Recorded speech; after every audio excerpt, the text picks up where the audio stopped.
સુરતના કતાર ગામમાં ટીપી સ્કીમનો ત્યારે વિવાદ ચાલી રહ્યો છે, જેમાં સરકારના આશ્વાસન બાદ પણ લોકો અસમંજસમાં મુકાયા છે। ટીપી સ્કીમ પ્રભાવિત લોકોનો મનપા સામે ભારે રોષ છે। ગાંધીનગર અમને બોલાવવામાં આવ્યા હતા તેવું સ્થાનિકો દ્વારા કહેવાય છે। વધુમાં સ્થાનિકો કહે છે કે મેયર અને સ્ટેન્ડિંગ ચેરમેન પોતે જઈને આવ્યા છે, અમને નથી લઈ ગયા।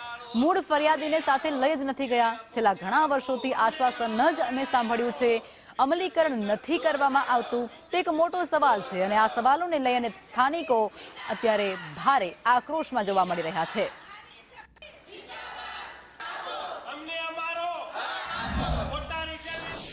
ઝોન વિસ્તારમાં આવેલ ટીપી સ્કીમ 49, 50 અને 51નો મુદ્દો દિલ્હી સુધી પહોંચ્યો અને દિલ્હી બાદ હવે ગાંધીનગર સુધી પહોંચ્યો છે। મુખ્યમંત્રીએ આશ્વાસન આપ્યું છે, પરંતુ હજી સુધી જે પ્રભાવિત લોકો છે તેમને હજી સુધી આશ્વાસન તો મળ્યું છે, પરંતુ અમલીકરણ નથી મળ્યું। હવે જણાવશો કે કયા પ્રકારની ગઈકાલે કાર્યવાહી કરવામાં આવી હતી, ત્યાં પણ તમારા સુધી હજી સુધી જે છે વાત નથી પહોંચી।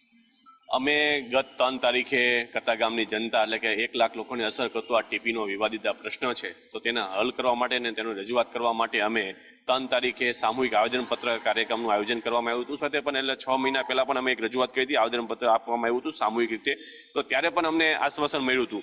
પણ અમે આ વખતે આશ્વાસન નહીં, અમે ખાલી એટલું સરકારને રજૂઆત કરીએ છીએ કે આ વખતે એનું અમલીકરણ થાય, એ પણ ટૂંકા સમયની અંદર અમલીકરણ થાય।